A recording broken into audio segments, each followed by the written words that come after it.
নমস্কার, আরও একটা গুরুত্বপূর্ণ আপডেট নিয়ে চলে এলাম। খুব গুরুত্বপূর্ণ ভিডিও। চ্যানেলে ফার্স্ট টাইম দেখলে চ্যানেলটাকে সাবস্ক্রাইব করে বেল আইকনটা টিপে রাখতে হবে লেটেস্ট গুরুত্বপূর্ণ আপডেট পাওয়ার জন্য। স্টেপ টু স্টেপ আজকের আপডেটটি আপনাদের সামনে তুলে ধরছি। আজকে কথা বলবো অঙ্গনওয়াড়ি কর্মীদের নিয়ে। হ্যাঁ, অঙ্গনওয়াড়ি কর্মীদের নিয়ে কথা বলবো আজকে।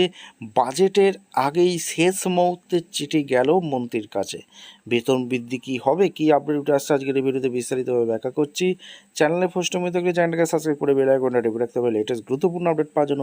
স্টেপ টু স্টেপ আজকের আপডেটটি আমাদের সামনে তুলে ধরছি। আচ্ছা, পশ্চিমবঙ্গ রাজ্যে আইসিডিএস কর্মী সমিতি সিআইটি অন্তর্ভুক্ত বর্ধমান শহর কমিটি এখান থেকে যে চিঠিটা গেছে, মাননীয় জেলা প্রকল্প আধিকারিক মহাশয়, বর্ধমান শহর শিশু বিকাশ সেবা প্রকল্প বর্ধমানে এই নোটিশটি গেছে। তারা যেগুলো দাবি জানাচ্ছে চিঠিটি, মহাশয় আপনার কাছে আপনাদের বিনীত নিবেদন এই যে আমরা পশ্চিমবঙ্গ আইসিডিএস কর্মী সমিতি বর্গা কমিটির পক্ষ থেকে, আচ্ছা 19শে জুন চিঠিতে গেছে বাজেটের আগে, ঠিক আছে, 2026-এ কিছু সমস্যা নিয়ে আলোচনা করতে চাই এবং আমাদের দাবি দেওয়া আপনার এই নিকট নিবেদন করছি, ঠিক আছে।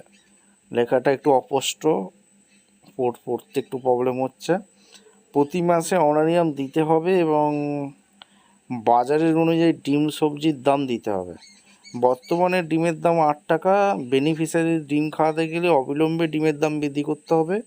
আগে সরকারের অর্ডার মোতাবেক 1000 টাকা এবং 1000 টাকা সাম্মানিক এরিয়ার সহ প্রদান করতে হবে। কাজ করতে করতে মারা গেলে পরিবারকে ক্ষতিপূরণ দিবস 5 লক্ষ টাকা দিতে হবে। এই বিষয়ে ডিপার্টমেন্ট অর্ডার দিতে হবে। যে সমস্ত কর্মী সহায়িকাদের 60 বছর বয়স যারা অবসর নিয়েছেন তাদের জন্য অফিসিয়ালি বয়স্ক ভাতার ব্যবস্থা করতে হবে।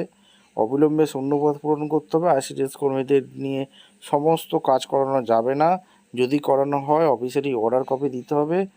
আশা করি আমাদের উপরোক্ত দাবি সহ আপনার এই সহায়তার সাথে বিবেচনা করবেন। এই হচ্ছে অঙ্গনওয়াড়ি যে সংস্থা আছে সেই আছে, সেখান থেকে চিঠিটি দেয়া হয়েছে বাজেটের আগেই। বেতন বৃদ্ধির রূপরেখা কি বাজেটেই তৈরি হবে? সমকাজের সমবেতন বা স্থায়ীকরণের রূপরেখা কি কালকেই হতে চলেছে? আপনাদের মতামত অবশ্যই কমেন্ট করে জানাবেন। দেখা হচ্ছে কোনো পরবর্তী ভিডিও। ধন্যবাদ।